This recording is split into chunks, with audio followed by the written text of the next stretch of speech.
Welcome to Channel's Business Global with me, Juliana Olayinka, from our studios here in London. Coming up on today's show, this shocking image of an assault taking place at an Asian-owned black cosmetics store in Peckham, southeast London, has sparked major protests and a wider discussion about economic justice for black women living in Britain. Jade Koka, the founder of the beauty brand JC Beauty, will be joining me shortly here in the studio for her take. And in an open letter addressed to G20 leaders, 300 millionaires, economists and politicians say urgent action is needed to prevent extreme wealth corroding our collective future. One of those individuals is Phil White, the founding member of Patriotic Millionaires. He'll soon be joining me here in the studio to tell us why.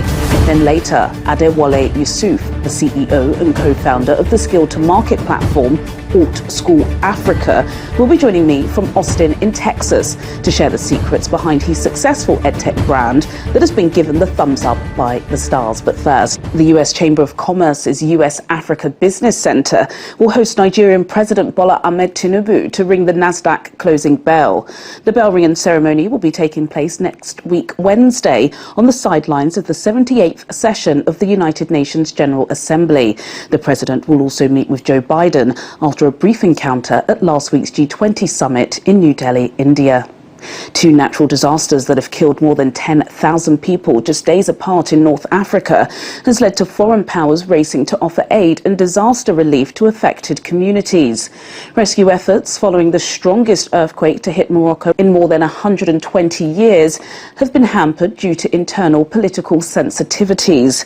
Moroccan authorities said earlier this week they had responded favourably to offers of help from search and rescue teams from Britain, Spain, Qatar and the UAE, but declined to accept aid from other countries, including France. Elsewhere, international observers suggest conflict between two rival administrations in Libya has left the oil-rich nation with crumbling and inadequate infrastructure. The catastrophic flooding in the eastern city of Derna has swept away entire neighbourhoods. Back here in Britain, Rishi Sunak has been branded inaction man by the opposition Labour leader Sir Keir Starmer as the Conservatives grapple with a contracting economy, crumbling schools and spiralling migration.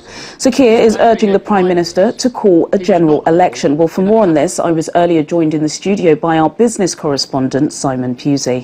Simon, it appears as if Sir Keir Starmer, the leader of the Labour opposition party, has garnered all the headlines this week, despite the fact that, the economy is receding. Everybody's talking about the Labour Party. Why? Yeah, well, there's lots of different sort of angles here, I think. Labour are really gunning now for a general election. You've seen the sort of shadow cabinet reshuffle that's happened recently. And one thing that seems to be like a big melting pot at the moment is house building. So we all know that we need more houses. If anyone lives in London, you know how high rents are. And people are being squeezed out of the property market. A lot of people not even be able to get onto it before they're 50. And building more homes in England, I think most people agree is a good thing. It's something that we should be doing. It's also interesting when you think about the countryside.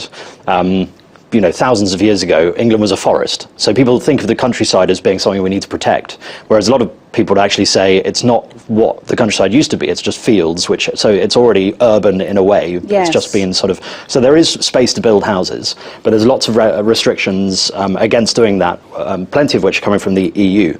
Now, the Conservative government think they've come up with a way to do this, which is to dismiss some EU rules that we've been abiding by since we've been in the EU, and these requirements, if we got rid of them, would allow 100,000 new homes to be built. So in the last few hours, they pushed it through the Commons and the Lords, but the Lords have blocked it, and it's been a Labour-led rebellion to block this from happening. So they're saying on environmental grounds we shouldn't be doing away with these rules, and they cannot take it back to the Lords. So now the Conservative attack line is that Labour are blocking house building. They are pushing up rents. Labour have no plan, whereas actually this is all to do with environmental issues. So you can't do certain things which are going to pollute rivers. The Conservatives are saying we're going to do away with this. We're going to have our own things.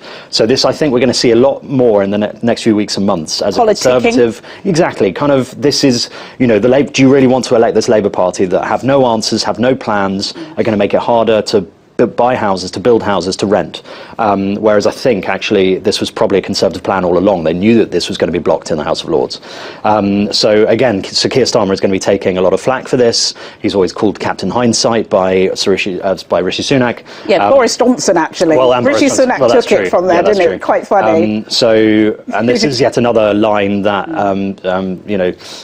Sir Keir Starmer is going to struggle with, I think, in the next few weeks, because he needs to show that he's got a credible plan, not just for the economy, which is always something that Labour are accused of not knowing what they're doing with the economy. Migrants, of course. So, yeah, I think we'll see the Conservatives really hone in on who their target market is in terms of the election, and they will try and nail down things that they say they've got a plan, whereas Labour don't.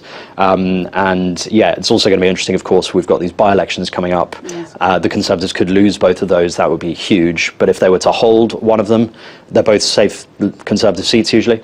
It's very interesting sort of to see what's happening. But yeah, I think we're seeing, especially in Prime Minister's questions, Sir Keir Starmer and Rishi Sunak really going for it in a way that kind of suggests we're around the corner from a general election. We are. It's soon coming. We're in the fourth quarter already. Thank you, Simon. Thank you. In an open letter addressed to G20 leaders, 300 millionaires, economists and politicians say urgent action is needed to prevent extreme wealth corroding our collective future. The letter, organised by Patriotic Millionaires, says taxing wealth more heavily would shrink dangerous levels of inequality. According to the campaigners, the combined wealth of those with more than $50 million in assets has more than doubled to $11.8 trillion US. And only 4 cents in every US dollar of tax revenue comes from wealth taxes. Well, for more on this, I was earlier joined in the studio by one of the authors of the letter, Phil White, who is a founding member of Patriotic Millionaires. Phil White, it's a pleasure having you in the Channels Business Global studio today. Talk to me, please, about how you got involved with Patriotic Millionaires.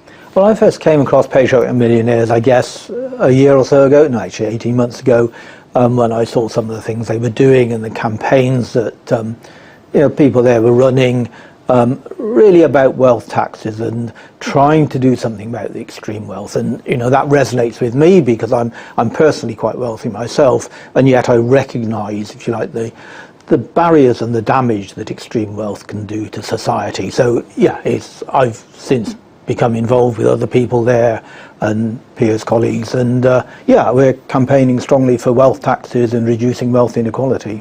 What is some of the fallout of extreme wealth? Well, you can look at it a number of things. I think there's economic, social, democratic, and environmental issues actually come out. If we look at the economic, then actually, we're in the UK. A third of our children are in relative poverty. Yeah. We have people really not being educated properly because their parents can't afford to feed them at the beginning of the day. And we're a rich country. And yet then we've got billionaires becoming richer, and globally, the top 1% of people actually took something like 2/3 of the new wealth since 2020. Wow. And so we've got cost of living crises coupled with some people, a very few people, getting richer and richer. So economically, that extreme wealth just isn't fair. And then socially, we see it's divisive, and we get people feeling that the economy isn't working for them, society isn't working for them. And actually, and again, they see the rich and, wealthy doing very well out of this. So I think, we get a rise in extremism, extreme politics, as people actually feel disenfranchised from society. Yeah. Democratically, we see that actually there's a lot of power in the hands of the wealthy, media in particular. And again, some people's voices are heard a lot louder than other people's voices, which isn't right. Yes, absolutely right. What has the reception been of your, shall we say, advocacy? I know that you've been to several global events around the world. In fact, I know there was a recently an open letter written to world leaders ahead of the G20 summit in Delhi, basically calling for an international agreement on wealth taxes. Do your wealthy peers want this? Some of them do, some of them don't. I'll be completely honest about that. But we do have some very wealthy people. We have members of Patriotic Millionaires in the US, people like Abigail Disney and so on, Maurice Trill, who have been running campaigns of this for years. And we're not expecting an overnight success, but we are growing. We're getting more interest in the UK. And I'd say particularly as some of these economic issues become more and more stark, and the wealthy are recognising that they have a position of privilege that is not justified, frankly, in many ways. And then we see the climate side, and again, that's another area where, the wealthy consume, the billionaires consume something like 1 million times more carbon. Goodness, Than it's the average shocking, person. isn't it? Especially when they're going in a private jet to tell nations to stop emitting dangerous fossil fuels. Well, and you look at the WEF meetings at Davos, and actually private jets all over the place, and then they make bland statements on climate, and it's just not good enough. We actually have to work together, but where we have this divided and fragmented society, and wealth is a division in that, then we can't get the kind of common action that we need to move forward. Do you need the governments to support what you're doing? Why can't you just give out loads of your money? There are two questions in there. Philanthropy isn't the answer. I mean, a lot of wealthy people do philanthropy because philanthropy raises a few millions of pounds. If you put taxation in place, even in the UK, you're talking about billions of pounds, 18, 20, 30 billion pounds. And philanthropy solves a few symptoms of problems. It maybe helps with homelessness, education, whatever. It will help a few causes. But only taxation and power in the hands of governments like that can solve those root causes. So, tax is not voluntary, and I think we need to be very clear about that. Sorry, what was the other part of your question? Why don't you give away all your money? Well, exactly. Well, it is that philanthropy issue. But we then do need international action because the issue with doing it within a country as well is that actually the wealthy have an ability to move money around. Most people just have to pay their taxes or the government comes after them. If you're wealthy, you can move your money around internationally, move it to a place that has a lower tax rate, even move yourself to a place with a lower tax rate and so on. Which is common. Which happens. I think a lot of people are very rooted in the country they were born in. So whether a lot of people would fly as tax exiles is questionable, I think. But certainly moving money around happens. And so we need that international action. Yes, we know, talking about international action, during the pandemic, I do believe there was some sort of agreement made, although I don't believe it's ratified yet, of, world leaders making a blanket corporation tax so that multinationals wouldn't hide in certain places. We're still waiting for that to come on board, I think. What more do you think governments can do, particularly here in the UK? Do you think Rishi Sunak is doing enough? I don't know. I don't think any of the major parties in the UK are doing enough. We don't see support for wealth taxes by either of the two major parties. And again, that's one reason why we need really international leadership on this and international support. And yes, the G20 did do the minimum level of corporation tax, I think, back in 2021, and that's maybe a precedent for actually doing something that countries can get on the back of, rather than an individual country having to take the lead when other countries are not doing very much at all. Gosh, it's really fascinating, and of course, the wealth does have to trickle down, even though, of course, there are wealthy individuals who do their best to help. Much more can be done. I completely agree with you on that, Phil. Phil White, a founding member of Patriotic Millionaires. Thank you so much for your insights today. Thank you. Welcome back to Channels Business Global with me, Juliana Olayinka, from our studios here in London. Earlier this week, an assault in a Peckham hair store went viral on social media and sparked significant protests. The incident is still under police investigation, but according to witnesses, the lady seen being throttled in this image was just asking for a refund. Since the viral clip has gone public, other black women across this country have relayed their horrible experiences shopping in South Asian-owned Afro-cosmetic stores and are demanding for economic justice. In February this year, the Black Pound report found that consumers from multi-ethnic backgrounds spend 25% more on health and beauty products than any other consumer. Well, for more on this, I was earlier joined in the studio by Jade Koka, the founder of the beauty brand JC Beauty. Jade Koka, it's an absolute pleasure having you in the Channels Business Global studio today. Unfortunately, it's not a very bright topic because I think we've all seen those pretty shocking pictures of what happened at a Asian-owned but black cosmetic store in Peckham, southeast London. I'm sure even if you don't live in London, we're all familiar with these stores. I know since the initial video has come out, lots of other versions of events, shall we say, have been reported not only to the police but the media. But if you just look at the picture of this woman being throttled by this man, what was your initial reaction to it?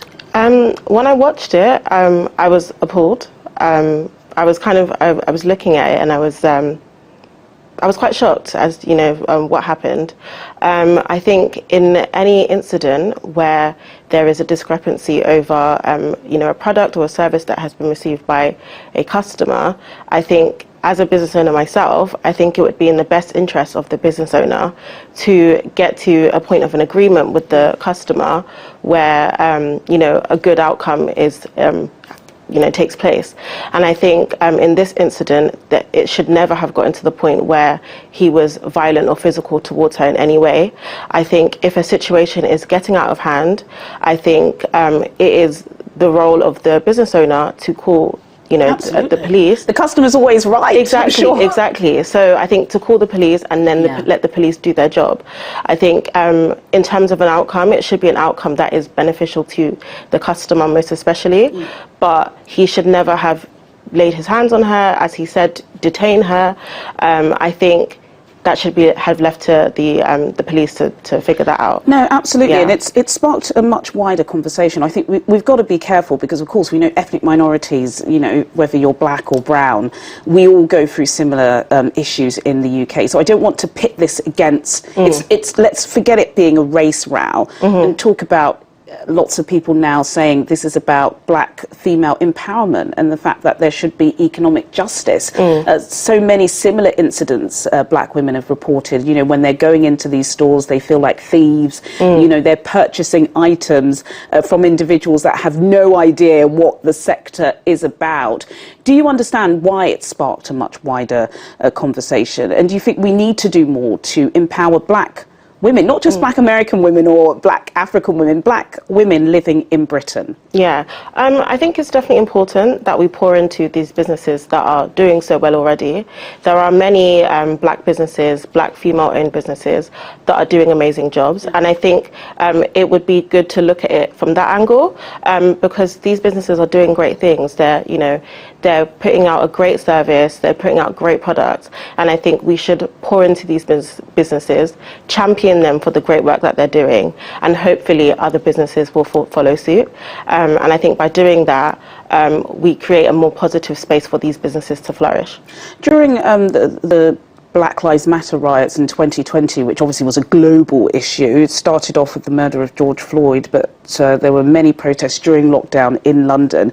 There was a lot of information about where you can go to support black businesses. It seems to have waned off a little bit. And also, I've seen so many TikTok trends or hashtags on Twitter basically calling out black-owned businesses in the UK, saying, hang on a minute, I'm not getting my money's worth. A lot of these hairdressers or these makeup artists are just being too audacious, not friendly enough. How do we strike that balance where we're not just protesting like the protests we've seen in Peckham, but we're actually taking action, we are actually supporting black businesses, but then also the business owners too are respecting their clients? How do we find that balance? I think it's unfortunate that we have cases where customers feel like businesses aren't giving them, a fair service, or their rules are too rigid. But I think, like I said before, I think it's important that we pour into the businesses that are doing a great job and that are putting their customers first. And I think as a customer, it's important to recognize that and, share that, especially online on social media.